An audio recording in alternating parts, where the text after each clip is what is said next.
Good morning बच्चों।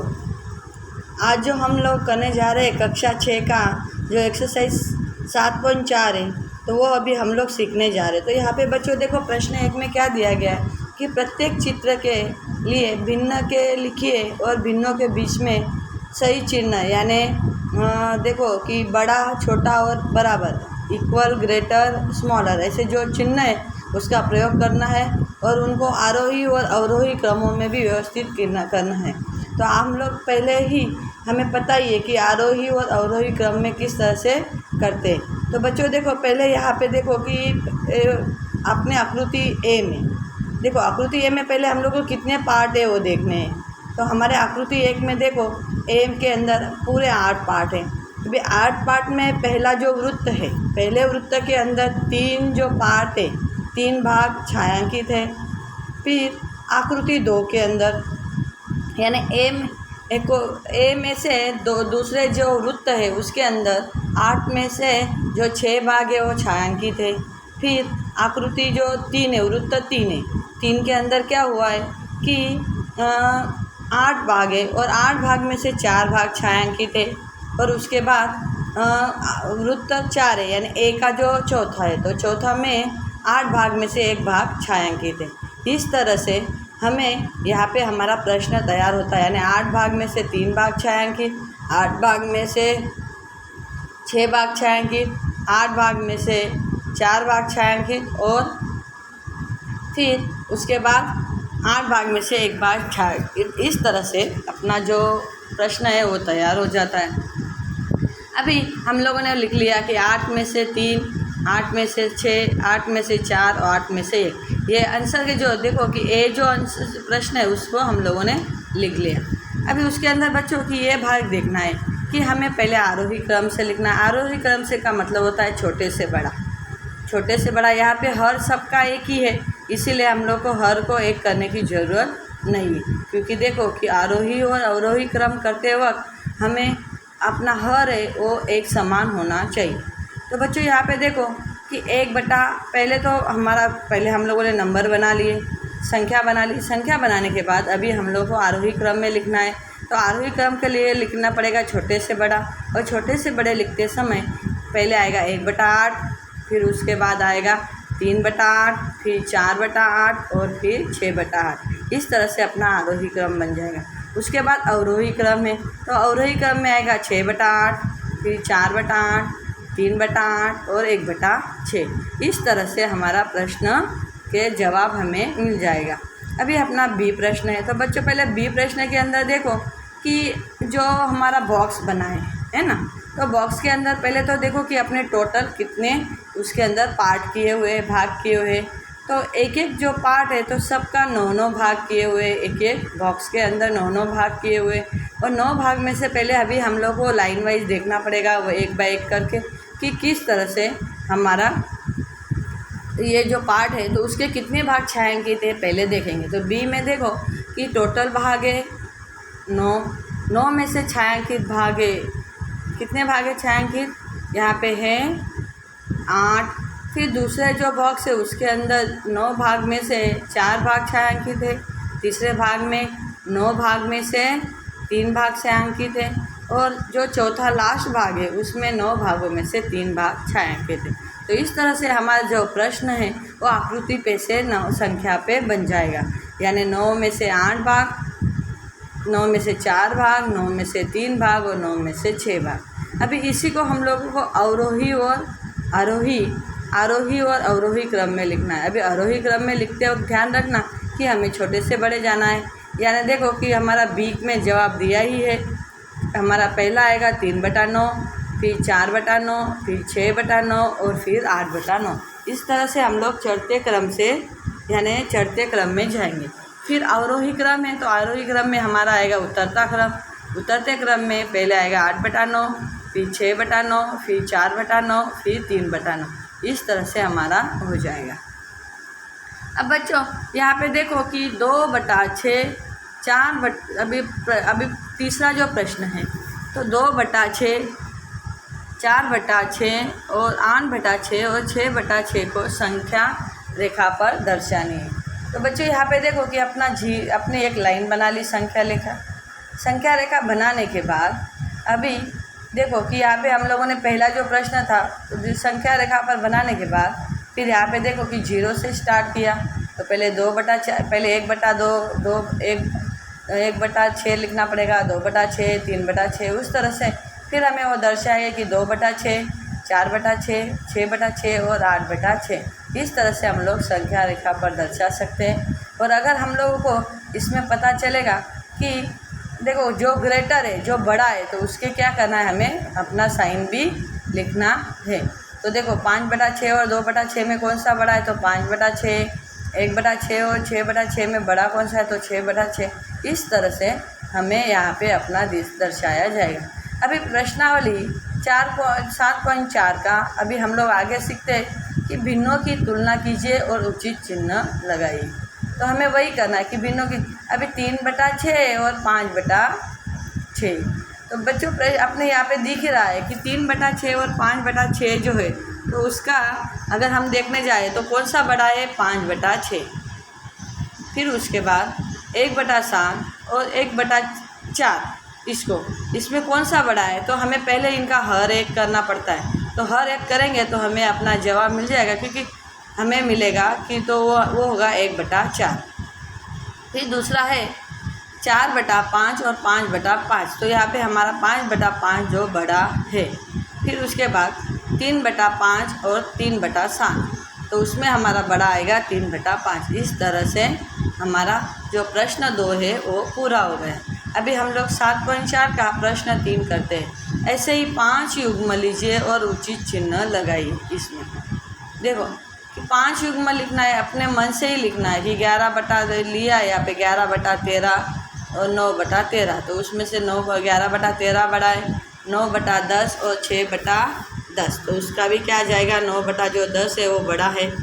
फिर उसके बाद 1/3 और 1/6, तो उसमें आंसर अपना मिल जाएगा 1/3 बड़ा है। 1/8 और 1/5, तो उसमें 1/5 1/5 बड़ा है। 7/8 और 11/8, तो 11/8। तो अभी देखो चौथा प्रश्न है, निम्न आकृतियों में देखिए और भिन्न के बीच उचित चिन्हों का प्रयोग कीजिए। तो देखो बच्चों की यहाँ पे अपने निम्न आकृति दी हुई है। तो देखो अभी यहाँ पे एक निम्न आकृति दी हुई है, तो हमें इसके चिन्हों का प्रयोग करना है इसके हिसाब से, ये आकृति में से। तो देखो कि पहले है 1/6 और 1/3। तो 1/6 और 1/3 है, तो उसमें बड़ा कौन सा है, हमें पता चल जाएगा कि 1/3 जो है वो बड़ा है। फिर उसके बाद 3/4 और 2/6। अभी 3/4 और 2/6 में बड़ा कौन सा है, 3/4। फिर उसके बाद 2/3 और 2/4 है, तो उसमें बड़ा कौन सा आएगा, 2/3। अभी यहाँ पे देखो कि 6/6 और 3/3, तो उनका सरलतम रूप करेंगे तो हमें एक ही आंसर मिलेगा। तो ये दोनों क्या है, इक्वल है। फिर उसके बाद 5/6 और 5/5 देखेंगे तो हमें 5/5 यहाँ पे बड़ा नज़र आएगा। अभी देखो कि कितनी जल्दी आप कर सकते हैं ये चिन्हों को। देखो कि यहाँ पे भी ये हमें भरना है। देखो क्वेश्चन 5 में तो 1/2 और 1/5 में जवाब क्या आ जाएगा। देखो यहाँ पे दिया है कि 1/2 और 1/5 में, तो आपको पता चलेगा 1/2 बड़ा है, क्योंकि हम लोग अगर हर एक करेंगे तो हमें अपने आप ऊपर वाली संख्या बड़ी दिखने लग जाएगी। 2/4 और 3/6 में क्या आएगा, ये इक्वल आएगा, क्योंकि उनको सरलतम रूप देंगे तो उसका आंसर हमें 1/2 मिलेगा दोनों का। तो इसका मतलब वो क्या है, दोनों बराबर है। फिर उसके बाद 3/5 और 2/3, उसमें बड़ा आ जाएगा 2/3। फिर उसके बाद 3/4 और 2/8 है, तो हमारा जवाब में 3/4 बड़ा मिल जाएगा। 3/5 और 6/5 में बड़ा कौन सा, क्योंकि हर एक है इसलिए 6/5 बड़ा है। फिर 7/9 और 3/9 में बड़ा कौन सा है, तो यहाँ पे हर एक है तो 7/9 बड़ा है। अभी 1/4 और 2/8, तो इसमें भी हमें सरलतम रूप देंगे तो 1/4 1/4 दोनों के आंसर मिलेंगे। तो ये दोनों क्या है, इक्वल है। फिर उसके बाद 6/10 और 3/5, इसमें बड़ा कौन सा आएगा, 3/5। फिर अगला है 3/4 7/8। तो इसमें बड़ा कौन सा आएगा कि 7/8 बड़ा है। अब 6/10 और 3/5। तो इसमें बड़ा कौन सा आएगा 3/5। 5/7 और 15/21। तो इसमें क्या आ जाएगा इक्वल आएगा। अभी देखो यहाँ पे बताया कि जो निम्नलिखित भिन्न 3 अलग अलग संख्याएं निरूपित करनी है और उन्हें सरलतम रूप में बदलकर उनके 3 तुल्य भी हमें लिखने हैं। तो पहले नंबर देखना है। तो पहला जो प्रश्न है हमारा 1/12। अभी 1/12 को पहले हम लोग को सरलतम रूप देना है ना। तो सरलतम रूप अगर देते तो सरलतम रूप में 2 एकम 2 और 2 छंग 12 1/6।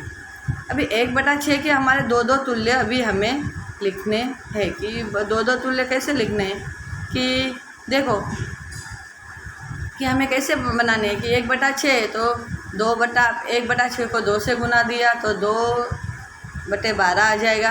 वैसे ही उसमें भी सरलतम रूप बनाना है अपने। तो फिर हमारा दूसरा प्रश्न है बी है 3/15। 3/15 का क्या आएगा 1/5। समझ में आया। फिर 8/50। 8/50 को किससे भाग दिया 5 से भाग दिया तो हमारा जवाब आ जाएगा 4/25। अभी 16/100 को किससे भाग देना है तो हम लोग को पता चल जाएगा कि 4 से भाग देंगे। तो 16/4 से भाग दिया तो 4/25 हमारा जवाब मिल जाएगा। अभी 10 और 60 है तो 10/60 को अगर हम लोग सरलतम रूप देते तो 1/6 आंसर आ जाएगा। 15/75। अब 15/75 को अगर हम लोग सरलतम रूप देते तो 15 एकम 15 15/5 75।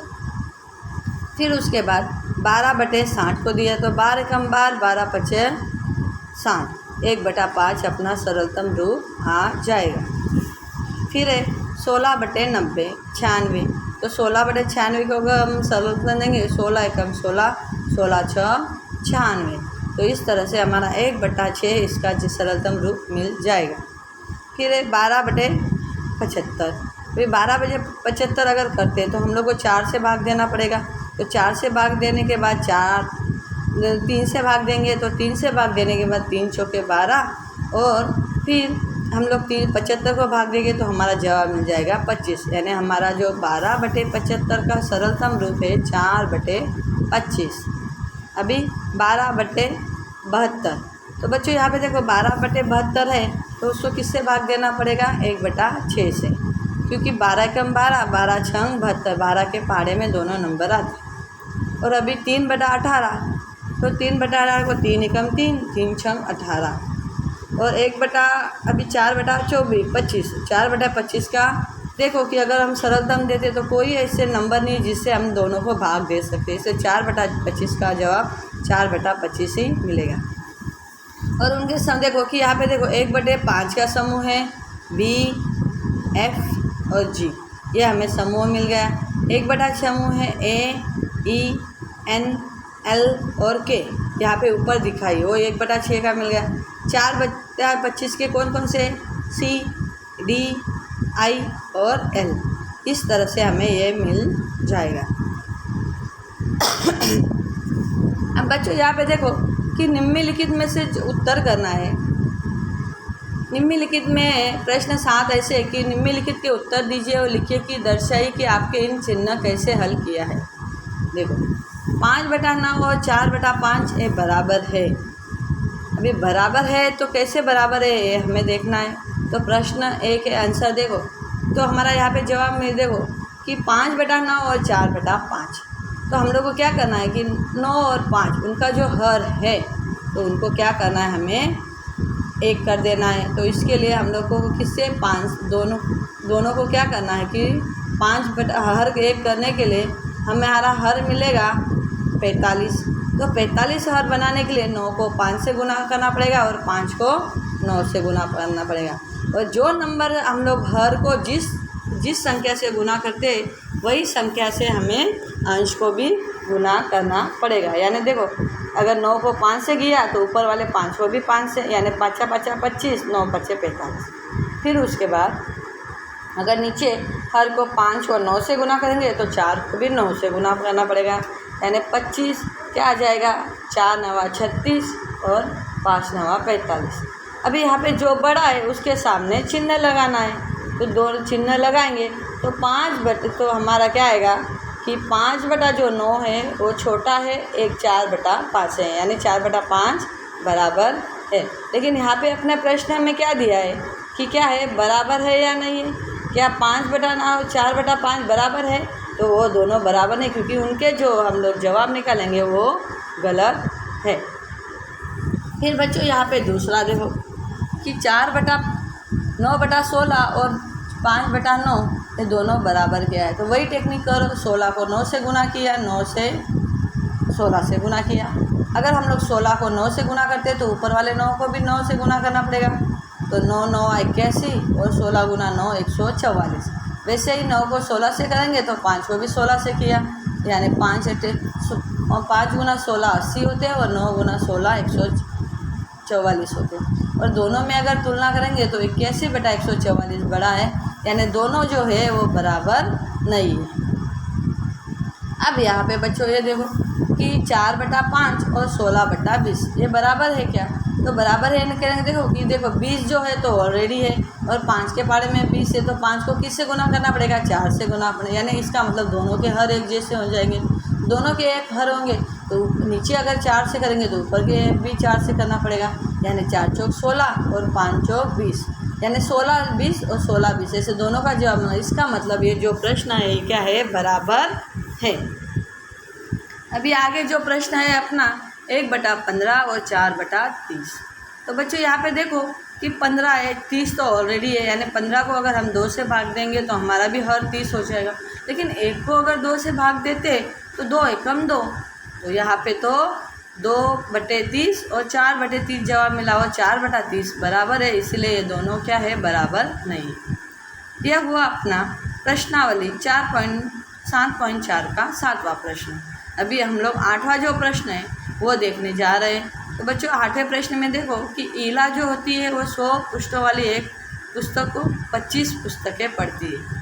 ललिता इसी पुस्तक का 1/2 भाग पढ़ती है, तो किसने काम पढ़ा।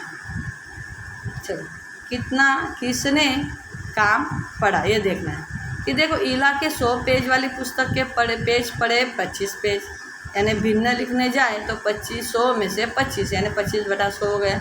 और अगर हम सरलतम रूप देंगे तो 25 से कम 25, 25 चौक 100 हो गया। यानी ईला कितना पढ़ती है कि 1/4वां हिस्सा किताब का पढ़ती है। और ललिता को देखो तो इसी किताब का क्या करती है, वो 1/2 हिस्सा पढ़ती है, यानी 1/2 हिस्सा पढ़ती है।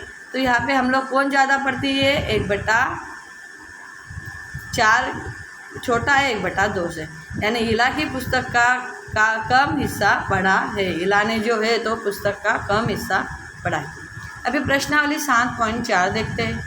रफीक ने 1 घंटे में 3/6 रफीक ने 1 घंटे में 3/6 भाग तक का व्यायाम किया है, जबकि रोहित ने 1 घंटे में 3/4 भाग तक का व्यायाम किया है। तो कितने लंबे समय तक व्यायाम किया ये देखना है। अभी पहले देखो कि रफीक ने व्यायाम किया 3/6वां भाग। अगर 3/6 को हम सरलतम रूप देंगे तो हमारा आ जाएगा 1/2। और रोहित ने व्यायाम किया है 3/4, तो किसने ज़्यादा व्यायाम किया है, तो हमें जवाब मिल जाएगा रोहित ने अधिक व्यायाम किया है। अभी प्रश्न 10वां है जो 7.4 का प्रश्न 10वें में देखो कि 25 विद्यार्थियों को एक कक्षा में ए में 20 विद्यार्थी 60% से अधिक अंक लेकर पास हुए और 30 विद्यार्थी कक्षा बी में 24 कक्षा में बी में 24 विद्यार्थी 60% से अधिक अंक लेकर प्राप्त हुए। तो किस कक्षा में विद्यार्थियों ने अधिक भाग 60% का अधिक लेकर अंक प्राप्त हुए। अभी देखो बच्चों कि यहाँ पे ये थोड़ा प्रश्न जो है थोड़ा कठिन भी है और समझने में थोड़ा तकलीफ है, लेकिन इजी बहुत है, आसानी से हम लोग उसको कर सकते हैं। तो पहले हम लोग देखेंगे कक्षा ए में क्या है कि 25 विद्यार्थियों की कक्षा में 20 विद्यार्थियों ने 60% लेके अंक प्राप्त किए हैं। तो अगर हम लोग लिखेंगे तो देखो कि कितने विद्यार्थी है, 20 में से 25, समझ में आया। नहीं कि यहाँ में 25, देखो 25 विद्यार्थियों में से 20 विद्यार्थी यहाँ पे आएंगे। यहाँ पे गलत है बच्चों कि नीचे आएगा 20, 25 और ऊपर आएगा 20। अगर हम लोग सरलतम रूप देते हैं तो दोनों 5 के फाड़े में, तो 5 चौक 20, 5 50 25, यानी 4/5 एक कक्षा 1 का निकल के आ जाएगा। फिर हमारा प्रश्न उसमें ही है कि कक्षा बी के लिए, कक्षा बी के लिए 30 विद्यार्थियों की कक्षा में 20 विद्यार्थियों ने 60 अंक से अधिक लेकर पास हुए। 24 विद्यार्थियों, देखो यहाँ पे हमें दिया ही है कि 30 विद्यार्थियों में से 24 विद्यार्थियों ने 60 अंक, यानी 30 में से 24। तो अगर हम लोग सरलता रूप देते तो 6 से इनको भाग देना पड़ेगा। 6 से भाग देने के बाद क्या हो जाएगा कि 6 चौके 24, 6 पंचा 30, तो हमारा हो जाएगा 4/5। इस तरह से हमारा जवाब मिल जाएगा। बच्चों अभी 4/5 जवाब मिलने के बाद देखो कि हमारा कक्षा ए के विद्यार्थियों का भी जवाब आया 4/5 और कक्षा बी का भी विद्यार्थी आया 4/5, और दोनों को अगर हम देखते तो दोनों का क्या हो जाएगा, एकदम बराबर आ जाएगा, यानी इक्वल हो गए ना। दोनों का जो अंक लेकर विद्यार्थी जो है 60% से अधिक अंक लेकर पास होने वाले जो विद्यार्थी दोनों बराबर है, और दोनों बराबर होने की वजह से यहाँ पे क्या हो जाएगा कि हमें क्या लिखेंगे कि दोनों कक्षा के विद्यार्थियों में कितना है, 4/5 भाग जो है वो 60% से अधिक, उनसे अधिक अंक लेकर प्राप्त हुए हैं। तो बच्चों यहाँ पे हमारा जो 7.4 है, तो ये 7.4 प्रश्नावली हमारी यहाँ पे पूरी होती है। तो अभी हमारा जो 7.5 जो प्रश्न है वो हम लोग अगली एक्सरसाइज में देखेंगे। चलो बाय।